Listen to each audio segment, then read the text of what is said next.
You are listening to Alchemizing Judgment, a guide back to love, written by Abigail Gazda, narrated by Abigail Gazda. Chapter 12. Know Your Role. We have done a lot of work thus far to clear a path for your purpose on the planet. The integrity pillar provided the guidance to clear the gunk, this alignment pillar is raising you up, and this chapter is all about identifying your divine role in this lifetime. Too many beautiful humans with limitless potential get confused about their purpose or role in life being about a title, identity, or position. We use careers to do this. We use our relationships to solidify this. We attach our purpose to our accolades, achievements, impact, and more. This can be detrimental to our mental and emotional stability over time as these identities come and go. When we put all our eggs in the athlete basket, we suffer an identity crisis post-performance peak. When we lean all the way into parenting, we tip over in confusion when our babes take off and start their own lives without us. When we wear our professional title like a badge of honor, we shrink and feel naked or irrelevant without it. It is a slippery slope to identify with anything you can dress up as for Halloween.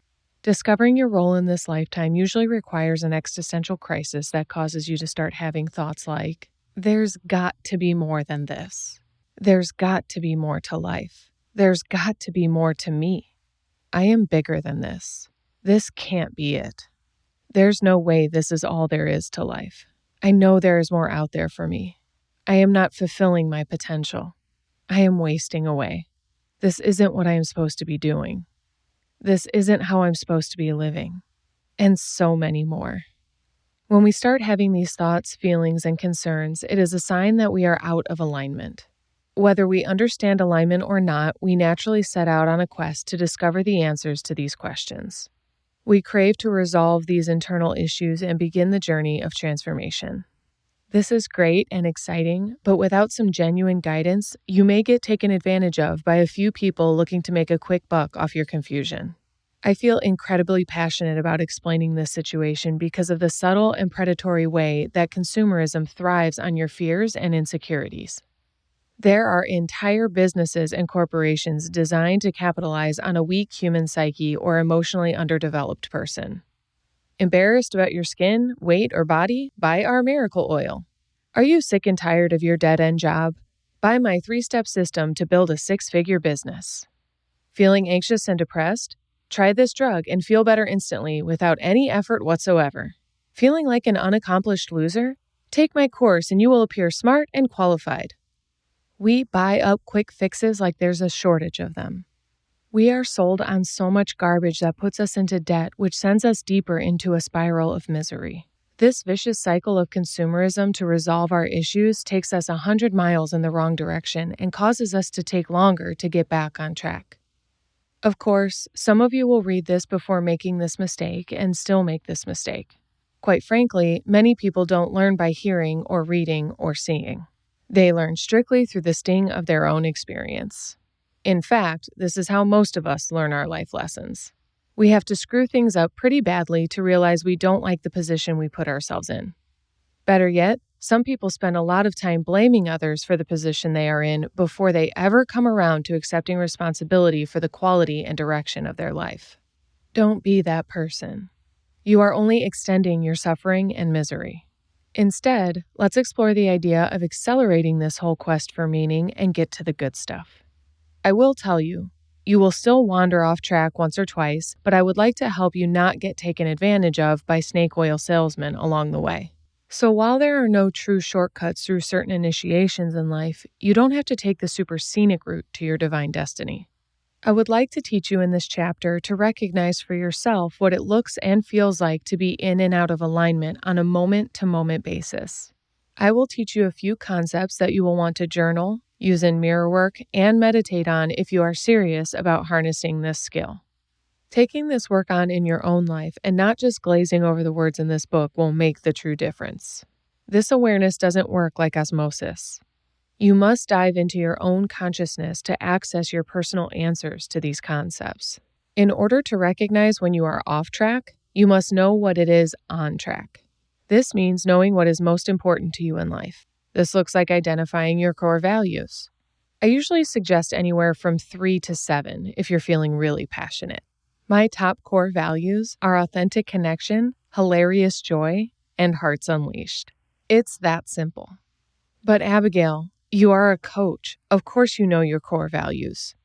You have probably worked on them for ages. I have no idea where to start. It's okay, friend. Just breathe. You know your core values. You really do. Your life has been so loud, distracting, and demanding that you haven't been still or quiet enough to recognize them, and that's okay. Today can be that day that you start looking within to discover them. Please note that I said within. I don't have your core values. Your spouse, parents, children, friends, colleagues, and pastor don't either. You do. If you want to choose some to start with and want to change them, you can. They often evolve with you. My core values now were not the same when I was 20. They may be different in every decade. You are allowed to and should revisit them frequently. In fact, it would empower you to internalize them in such a way that you check in with yourself about them multiple times a day. Each choice you make, you have the opportunity to ask yourself, is this choice in alignment with my core values? If you do this, you will develop a quite natural decision-making ability that will eliminate a lot of stress and deliberation in your life. Can you imagine what you would do with all that energy you gain back from no longer rocking back and forth on the nauseating teeter-totter of indecision? Phew! You will literally gain hours back per day. Yippee for you. Exploring the idea of establishing core values is super important, valuable, and rewarding, and so is identifying your sense of self. I am loosely referring to the you that is you, your human identity. I say this because we start off with less self-awareness than we think. We are often too critical with ourselves to clearly see and accept ourselves for all of our power, brilliance, beauty, and contribution we have to offer. Mirror work is valuable for meeting the highest version of yourself because if you sit there long enough and return to the mirror frequently, it is only a matter of time before you start seeing your soul shine through. As I mentioned in the last chapter, each golden thread is a unique extension of source energy. You have your own beautiful expressions of love to share in your time here. That is what I'm referencing as your sense of self. Consider what your particular preferences are in expressing love. My sense of self shows up as heart, vitality, power, grace, and light. I bring that brand of love to everything I do and everything I create. If you look at anything that I associate myself with or anything that comes from me, you can see my flavor of love intertwined. If you inspect your life and observe yourself more consciously, you will be able to identify your brand of love. You will sense your specific expression and impact in this world. This is where you will start to feel a spark of purpose and passion ignite. You will sense some clarity, direction, and motivation because you will know yourself better and feel more confident in what you bring to the world. You will suddenly be standing on the foundation of your own identity and will realize that the you that you are can take on and release any role you wish. For example, my sense of self as heart, vitality, power, grace, and light has shown up as daughter, sister, athlete, student, friend, girlfriend, fiance, wife, teacher, manager, consultant, coach, author, podcaster, speaker, philanthropist, CEO, and more. The who that you are will always take precedence over the what's that you are. When you respect that fact, you will be free to be fluid in your roles. People, titles, opportunities, and situations come and go as swiftly as a leaf in the wind, and the idea of loss will no longer take you out of alignment with who you know yourself to be. This is magic, my friend. This is such a powerful head and heart space to exist from because the next concept I would like to introduce to you is fulfilling your role as a cell in the body of humanity. I love this concept, and it has been consistently reliable and useful in my commitment to alignment. For myself, I decided that I am a cell in the spine of the body. I help support the backbone. I keep the body of humanity upright, and my role also extends through the nerves with a ripple effect to other areas.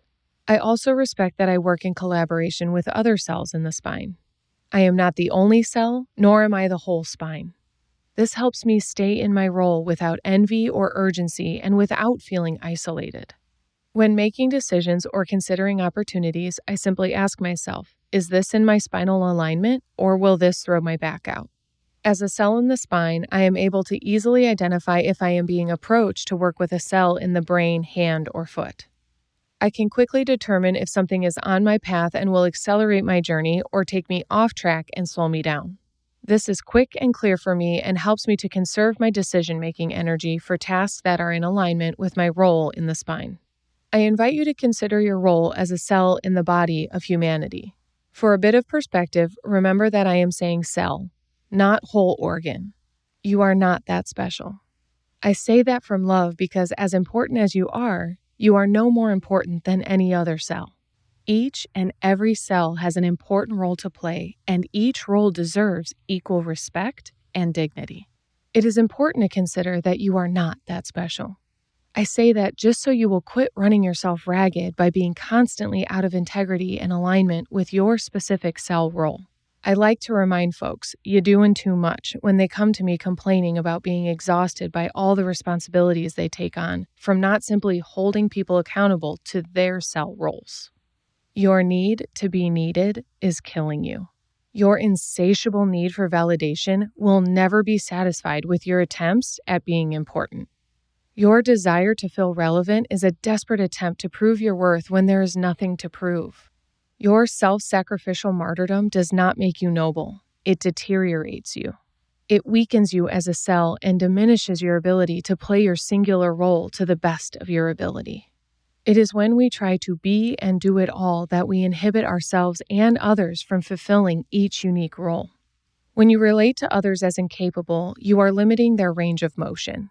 You are capping their greatness and potential, and that is just not nice. Let all the cells shine so that the human body can function fully and thrive completely. This will be a relief because you will actually be able to relax like you have been hoping, wishing, and praying for. This might be uncomfortable in the beginning because you have been actively doing the most for so long, but I promise you, practice makes perfect.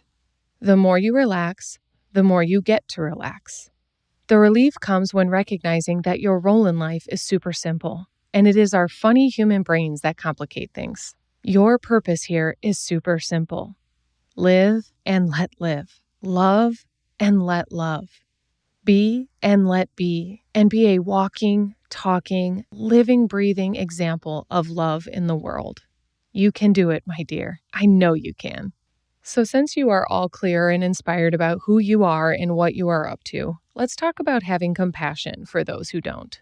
Before this chapter, you were one of them. Since we are learning to alchemize judgment and all, this seems appropriate.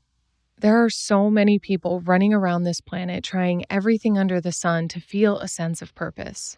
They chase carrots left, right, up, and down to no avail. Struggling with a sense of failure, they are also wrapped up in self-hate and judgment for feeling like they don't have a clue about life or happiness. Sprinkle in a little envy over seeing people thriving in their cellular role, and it is a recipe for despair. Lack of clarity is frustrating, confusing, and discouraging. Try as they might not have the resources like this book to guide them back to love and light.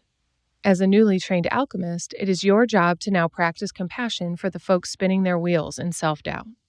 It is your time to be a shining example of what is available in transformation. This doesn't mean we turn transformation into a new religion where we have it right and others are doing it wrong. It is our turn to display the benefits of establishing your own core values, sense of self, and doing the work of introspection. It is your job to model alignment and all the freedom that comes with it. As you do this, you will experience yourself as a unique expression of love in the world. You will witness your own maturity blossoming in the moment. You will be modeling what you are teaching them, and they will not only hear what you are saying, they will get to experience it at the same time, through your example. I will never forget a time a client told me, I practiced listening to my husband the way you listen to me, and it caused one of the best conversations we've ever had. I listened without judgment and didn't add anything to what he said. I reflected what I heard, and it kept us in a constructive conversation that helped us reach a new level in our relationship. My big coachy heart was bursting with every word. I felt astonished about the subtle yet powerful ripple effect of this work. Who you are makes a massive difference in this world. How you are in this world contributes to the cycle of hurt or love at all times. Constantly check in about which you prefer to be in alignment with. Constantly realign with your cell role and show up for it fully. You are so important. It is time you get to experience and appreciate your authentic impact as much as everyone else does. Keep being the gift that you are by choosing it more intentionally, and don't forget to have a lot of fun while you're at it. Thank you for listening to this reading of Alchemizing Judgment. If you enjoyed this reading, please like this video and comment a review below. I also invite you to subscribe to my channel, Abigail Rose Gazda. To read and listen to more of my books, visit abigailgazda.com/books. Thanks for tuning in.